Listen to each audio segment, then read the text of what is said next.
Hi hello నమస్తే welcome to our channel. నేను మీ చార్మి. రీసెంట్గా మనకి ఏపీ ఎన్నికల విషయంలో ప్రతి ఒక్కరికి ఎంత ఎక్సైట్మెంట్ ఉందంటే అరే ఎవరు గెలుస్తారు ఏంటి, పవన్ కళ్యాణ్ గారి విషయంలో, టీడీపీ విషయంలో అరే జనసేన గెలుస్తుందా, టీడీపీ కూటమి గెలుస్తుందా లేదా లేకపోతే వైసీపీ గెలుస్తుందా ఏంటి అని ప్రతి ఒక్కరికి చాలా ఎక్సైటెడ్గా ఉన్నాము. కానీ రీసెంట్ టైమ్స్లలో చాణక్య స్ట్రాటజికల్ సర్వే పరంగా కొన్ని విషయాలు అయితే బయటకు వస్తున్నాయి. అందులో ఎంత వాస్తవాలు ఉన్నాయి, ఎన్నోసార్లు అక్యురేట్ రిజల్ట్స్ని అయితే ప్రెడిక్ట్ చేశారు. మరి ఈసారి ఎలా ఉంది ఏంటనేది ప్రస్తుతం మనతో పాటు ముఖేష్ గారు ఉన్నారు. సార్తోని మాట్లాడదాం. నమస్తే సార్. హలో అండి. సార్, చాణక్య స్ట్రాటజికల్ సర్వేస్ 99% అక్యురేట్గా ఉంటాయి సార్. మరి ఈసారి ఎవరిని ప్రెడిక్ట్ చేస్తున్నారు గెలుపు? అంటే 100% అయితే మనం మొన్న May 13th పోలింగ్ జరిగింది. May 11th రోజే ఇచ్చాం మేము మూడ్ ఆఫ్ ఆంధ్రప్రదేశ్ అని ప్రీ పోల్ అనేది ఇవ్వడం జరిగింది. ఆ రోజు మనం ఇచ్చిన ప్రీ పోల్ ఏంటంటే 108 to 119 సీట్స్ తోటి కూటమి గెలవబోతుందని ఇవ్వడం జరిగింది. ఆ రోజు ఇచ్చిన పర్సంటేజ్ ఏదైతే ఉందో సీట్స్, దాంట్లో కొంచెం బెస్ట్ ఫిగరే రేపు June 1st ఎగ్జిట్ పోల్లో ఇవ్వబోతున్నాం. ఓకే.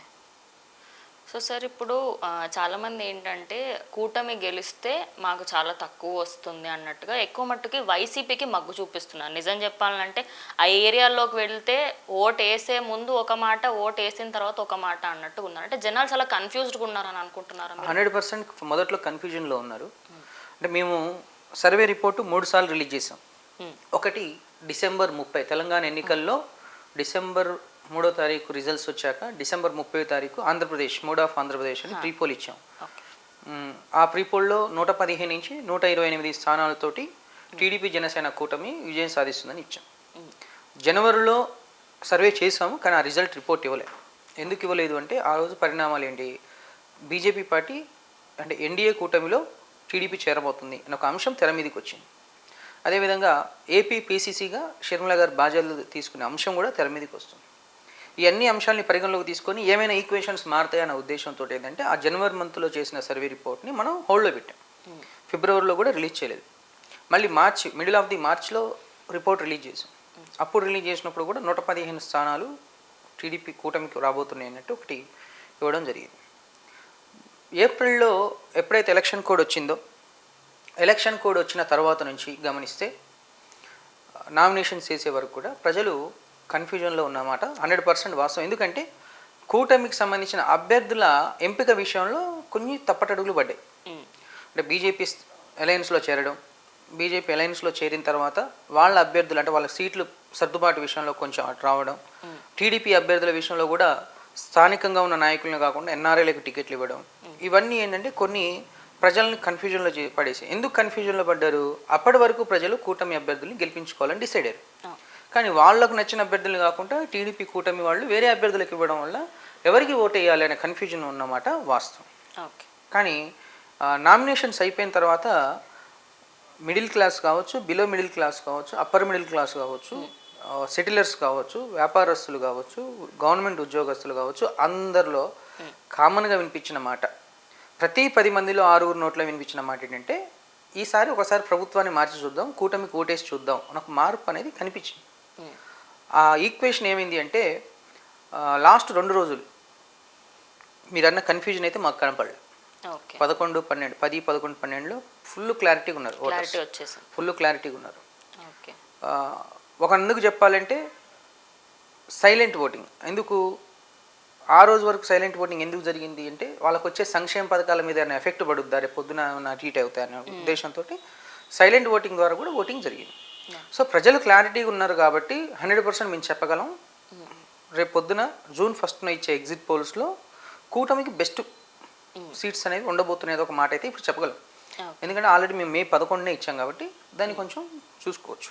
ఓకే సార్, ఇప్పుడు సోషల్ మీడియా చాలా కీలక పాత్ర పోషిస్తుంది అని చాలామంది అంటారు. ఎందుకంటే తెలంగాణ ఎలక్షన్స్ అప్పుడు 99% సోషల్ మీడియా వల్లనే టీఆర్ఎస్ పార్టీ ఓడిపోయిందని చాలామంది. 100% ఇప్పటికీ కూడా సోషల్ మీడియాలో వైసీపీకి ఎక్కువ సపోర్ట్ చేయడం జరుగుతుంది. అంటే ఆయన సింహము ఒక్కడే వస్తాడు, వీళ్ళందరూ జుజుబి అన్నట్టుగా మాట్లాడుతూ ఉంటారు. మరి దానిపైన మీరేమంటారు? మీరు అనేది 100% వాస్తవం. తెలంగాణలో సోషల్ మీడియా వల్లనే టీఆర్ఎస్ ఓడిపోయిందనేది వాస్తవం. ఎందుకంటే 2014 అంతకుముందు పరిణామాల్లో ఏంటంటే సోషల్ మీడియా ప్రభావం, అంటే ఎవరైనా లీడర్ తప్పు చేసినా బయటికి రావడానికి రోజులు పట్టేవి. కానీ ఈరోజు సోషల్ మీడియా ఏంటంటే మన పక్కనే ఉంటుంది. అదే నీకు ఆండ్రాయిడ్ ఫోన్లో ఉన్న ప్రతి ఒక్కరు సోషల్ మీడియా పెట్టంగానే viral అయిపోతుంది. ఫేస్బుక్ ఉంటుంది, అది అంతే. అయితే ఏ లీడర్ ఏ పని చేయాలన్నా కొంచెం భయపడే రోజులు వచ్చినాయి. అవును. అయితే ఈ తెలంగాణలో ఏంటంటే సోషల్ మీడియా ప్రభావం తప్పుని బయటికి ఎక్కువ ఎక్స్పోజ్ చేశాయి. అంటే 10 ఏళ్ల టీఆర్ఎస్ పాలనలో మనం ఏం కోల్పోయామని ఎక్స్పోజ్ చేయడంలో సోషల్ మీడియా కీలక పాత్ర పోషించింది. కాబట్టి గవర్నమెంట్ మారింది, ఓకే. మన కొత్త గవర్నమెంట్ ఇచ్చి చూద్దామని. అదేవిధంగా ఆంధ్రప్రదేశ్లో కూడా సోషల్ మీడియాలో ఇప్పుడు for suppose Jaganmohan Reddy followers ఏం చేస్తారంటే మా అన్న సింహం అది ఇదని చేస్తారు. చంద్రబాబు నాయుడు ఫాలోవర్స్ ఏంటంటే మా అన్న విజనరీ లీడరు ఇప్పుడుండి వచ్చి 20 సంవత్సరాలు ఊహిస్తాడని అంటారు. కానీ సోషల్ మీడియాలో ప్రజలకు ఏదైతే రీచ్ అవ్వాలో కంటెంట్ అది రీచ్ అయింది. ఎందుకు? ఈ 5 ఏళ్ల పాలనలో ఆంధ్రప్రదేశ్ రాష్ట్రానికి రాజధాని లేకుండా పరిపాలించిన సీఎంగా చరిత్రలో మిగిలిపోతాడు. అవును, ఖచ్చితంగా. అది సోషల్ మీడియాలో బాగా వైరల్ అయింది. మరి వైరల్ అయినప్పుడు అది ప్లస్సా మైనస్సా? ప్రజలు ఏం గమనిస్తారు అందులో? రాష్ట్రానికి రాజధాని లేకుండా పరిపాలించండి, ఇదేం పాలన అని అంటారు. ఇంకొకటి, ఒక విలేజ్ నుంచి ఇంకో విలేజ్, మీది ఏ ఊరు అన్నారు ఇందాక? నిజామాబాద్. ఆంధ్రాలో మీరు ఎప్పుడైనా వెళ్ళుంటే విజయవాడ నుంచి గుడివాడ నార్మల్ ప్రయాణం 40 నిమిషాలు. మేము సర్వే చేసాం, 2-3 సార్లు సర్వే చేసాం. విజయవాడ నుంచి గుడివాడ మేము వెళ్ళడానికి 1.5 గంట పట్టింది. ఎందుకు? అక్కడ ఉన్న రోడ్ల పరిస్థితి. అది మిడిల్ క్లాస్ వాడికి అలా అనిపిస్తుంది. మిడిల్ క్లాస్ వాడు ఏం చేస్తాడు? పొద్దున్నే వెళ్ళి 7 గంటలకు వెళ్ళి అడ్డా మీద నిలబడి కూలి పనులకు వెళ్ళాలి. అడ్డా మీదకి వెళ్ళాలంటే ఆటో ఎక్కి వెళ్ళాలి ఖచ్చితంగా. మరి పొద్దున్న 7 గంటలకు ఆటో ఎక్కిన వాడు 8 గంటలకు అడ్డా మీదకి వెళ్తేనే కూలి పని దొరుకుద్ది. కానీ పొద్దున్న 7 గంటలకు ఆటో ఎక్కేవాడు 10ంటికి అడ్డా మీదకి వెళ్తే కూలి పని దొరుకుద్దా? దొరకదు, ఇంకా ఉండదు కూడా. రోడ్ల పరిస్థితి అంత దారుణంగా ఉంది. కాబట్టి వాళ్ళ మనసులో ఏంటంటే పూర్తిగా ఇదేం పాలన అని ఒక అసంతృప్తి అనేది కూడా అదొక కారణం. ఓకే.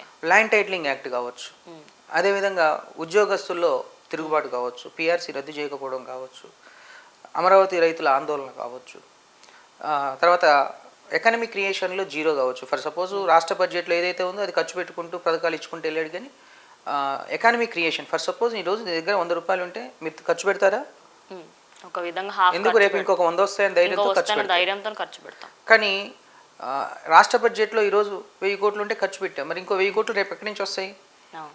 అంటే ఎకనమిక్ క్రియేషన్లో విఫలమయ్యాడు.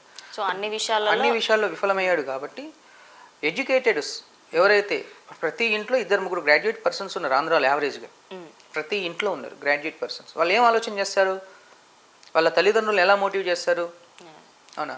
ఇవన్నీ జరిగి సైలెంట్ ఓటింగ్ అనేది ఎక్కువ జరిగింది. ఈ సైలెంట్ ఓటింగ్ అనేది కూటమికి జరిగింది. ఇప్పుడు మీ ఇంట్లో నవరత్న పథకాలు వస్తున్నా మీ మదరు జగన్మోహన్ రెడ్డి ద్వారా వచ్చే అమ్మఒడి వల్ల ఎఫెక్ట్ అయినా ఆ ఇంట్లో పెరిగే కూతురు ఏం ఆలోచన చేస్తుంది? రేపు పొద్దున నా ఉద్యోగం పరిస్థితి ఏంది, నా పరిస్థితి ఏంది అని తల్లిని మోటివ్ చేస్తుంది. ఇలా లాస్ట్ 2 డేస్లో జాతర ఇటు హైదరాబాద్ నుంచి, అటు బెంగళూరు నుంచి, అటు చెన్నై నుంచి, అమెరికా నుంచి కూడా వచ్చి చాలామంది గుంపులుగా వచ్చి వాళ్ళ ఇళ్ళల్లో ఉన్న పేరెంట్స్ని మోటివ్ చేసుకొని ఏది తప్పు జరిగింది, ఏది రైట్ జరిగింది అని ఒక అనాలిసిస్ చేసుకొని వాళ్ళ తల్లిదండ్రులతో కూడా సైలెంట్ ఓటింగ్ అనేది వేయించారు. ఓకే. అంటే అక్కడదక్కడే మార్పులు జరిగినాయి. ఆ సైలెంట్ ఓటింగ్ అనేది రేపు పొద్దున జూన్ 1న ఎగ్జిట్ పోల్స్ మాతో పాటు number of survey companies, India today, CNN వీళ్ళందరూ ఇస్తారు కదా, అది మీకు స్పష్టంగా కనపడుద్ది. నో డౌట్ మంచి సీట్స్ ఇస్తారు అందరు. అంటే 175 నియోజకవర్గాలలో వైసీపీ వాళ్ళేమో ఈసారి మాకు 145 సీట్స్ పక్కా వస్తాయి అని అంటున్నారు. అనుకోవచ్చు, తప్పలేదు. మీరు కూడా అనుకోవచ్చు. ఓకే. అంటే అనుకోవడం వల్ల ఏం కాదు అంటారు. ఓకే. నేను కూడా అనుకోవచ్చు. అంటే అంత ధైర్యంగా చెప్తున్నారు కదా సార్. మరి ఇప్పుడు ఎందుకంటే మేము అన్ని చేసినాం అని చెప్పేసి వైసీపీ వాళ్ళు చెప్తారు. తెలంగాణలో కూడా కేసీఆర్ ఎలక్షన్స్ అయిపోయిన తర్వాత మళ్ళీ అధికారం మాదే, 70 సీట్లు 80 సీట్లు మాయే చెప్పారు, గుర్తుంది కదా. అవును. బట్ మేము ఎగ్జిట్ పోల్ ఏమి ఇచ్చాం? 67 స్థానాలతో కాంగ్రెస్ వస్తుందని ఇచ్చాం. ఏం జరిగింది? 65 స్థానాలతో కాంగ్రెస్ వచ్చింది. సక్సెస్ అయ్యాం కదా. కరెక్టే సార్. ఇప్పుడు కూడా సేమ్, అక్కడ కూడా ఆంధ్రప్రదేశ్లో కూడా వాళ్ళు 150 సీట్లు, వైనాట్ 175, వైనాట్ 135 అనుకోండి, తప్పలేదు. కానీ ప్రజలు నిర్ణయం ఎటుందో అదే గెలుస్తుంది. మాకున్న ఎగ్జిట్ పోల్స్ అనాలిసిస్ ప్రకారం అయితే ప్రజల నిర్ణయం కూటమి సైడ్ ఎక్కువ ఉంది. ప్రతి 10 మందిలో 6 కూటమికి వేసినట్టు కనిపిస్తుంది. అప్పుడు 100% కూటమి వచ్చే అవకాశాలు ఉన్నాయి కదా. ఎన్ని సీట్స్ వస్తాయంటారు సార్? ఎన్ని సీట్స్ వస్తాయనే ఫిగర్ ఇప్పుడు చెప్పలేను. కానీ మొన్న May 11కి ఇచ్చిన ఏదైతే ప్రీపోల్ ఉందో దాంట్లో ఒక నెంబర్ ఉండబోతుంది. ఓకే. లైక్ ఒక 110 అట్లా ఎక్స్పెక్ట్ చేయొచ్చు. అందులో ఒక నెంబర్ ఉండబోతుంది. 109 to 119 ఇచ్చాం కదా, ఆ నెంబర్ ఒకటి ఉండబోతుంది. అయితే ఇప్పుడు ఇంకో మెయిన్ విషయం ఏంటంటే పవన్ కళ్యాణ్ గారి గురించి ఎక్కువగా సోషల్ మీడియాలో నడుస్తుంది కాబట్టి, ఎందుకంటే ప్రతి విషయం అంటే ఒక సినిమా వ్యక్తి మళ్ళీ ఇక్కడ పొలిటికల్కి వచ్చారంటేనే ఒక వింత విషయం లాగా చూస్తూ ఉంటాం మనము. కానీ ఆయన పిఠాపురంలో గెలిచే అవకాశాలు ఉన్నాయా, లేదా ఆయన అపోజిషన్ గెలిచే అవకాశం ఉందా? మీరు పవన్ కళ్యాణ్ గురించి అడిగారు కాబట్టి నేను నలుగురు గురించి చెప్తాను, ఎందుకంటే మళ్ళీ సెకండ్ క్వశ్చన్ మీరు అదే ఉంటుంది. నారా లోకేష్ గురించి చెప్తా, చంద్రబాబు నాయుడు గురించి చెప్తా, హిందూపురం బాలకృష్ణ గురించి చెప్తా. ఈ నలుగురు మంచి మెజార్టీతో గెలవబోతున్నారు. ఓకే. ఇందులో టాప్ 5 మెజార్టీస్లోనే ఉంటారు వీళ్ళు. ఆంధ్రప్రదేశ్ వచ్చే రిజల్ట్స్లో టాప్ 5 మెజార్టీలోనే ఉంటారు వీళ్ళు. ఓకే. సో ఎటువంటి అడ్డంకులు లేకుండా, అంటే ఎటువంటి ఆలోచన లేకుండా స్పష్టమైన మెజార్టీ. ఓకే. సో స్పష్టమైన మెజార్టీతోని ఈసారి అసెంబ్లీలో పవన్ కళ్యాణ్ అధ్యక్ష వాయిస్ వినబోతున్నారు. ఓకే. సో ఫ్యాన్స్ అందరికీ కూడా ఒక శుభవార్త. అది. ఓకే. సార్ ఓవరాల్గా మనము ఒక ఫుల్ అనాలిసిస్ తీసుకుంటే, చాణక్య స్ట్రాటజీస్ పరంగా చూసుకుంటే, ఫుల్ అనాలిసిస్ పరంగా ఏం చెప్పాలనుకుంటున్నారు ఫైనల్గా మీరు? ఆంధ్రప్రదేశ్లో మాత్రం 100% చెప్పేది ఏంటంటే, మీరన్న కన్ఫ్యూజన్ వాతావరణం అనేది మొన్న మే 13 పోలింగ్ రోజు ఉండింది. దాని తర్వాత 2 రోజుల తర్వాత మేము చిన్న ప్రాక్టికల్గా రాయలసీమ ప్రాంతంలో అనాలిసిస్ తీసుకున్నప్పుడు స్పష్టంగా తెలిసింది ఏంటంటే, ఆంధ్రప్రదేశ్లో సైలెంట్ ఓటింగ్, వేవ్ ఎలక్షన్స్ జరగలే. తెలంగాణలో జరిగినట్టు కాంగ్రెస్ వేవ్ ఎలక్షన్స్ జరగలేదు. కానీ యువత 30 years లోపు 35 years లోపు యువత అంతా కూడా వాళ్ళ తల్లిదండ్రులు మోటివ్ చేసుకొని సైలెంట్ ఓటింగ్ అనేది జరిగింది. ఈ సైలెంట్ ఓటింగ్ ఎక్కువ శాతం కూటమికే పడిందని మా అంచనాలు చెప్తున్నాయి. 100% అయితే ఈ కూటమికి 80% పడినందువల్ల కూటమి అనేది మంచి మెజార్టీతో, స్పష్టమైన మెజార్టీతో గెలిచే అవకాశాలు అయితే క్లియర్గా ఉన్నాయి. Okay. Thank you sir. Thank you so much. So చూసారు కదా, మరి కూటమే గెలిచే అవకాశాలు ఎక్కువ ఉన్నాయి అన్నట్టుగా చాణక్య స్ట్రాటజికల్ సర్వేస్ పరంగా అండ్ అలాగే ముఖేష్ గారు కూడా మనకి ఫుల్ డీటెయిల్స్ అయితే అందజేశారు. ఇంకో వీడియోతో మళ్ళీ కలుస్తాం. అందరికీ చూస్తుండండి మీ ఛానల్.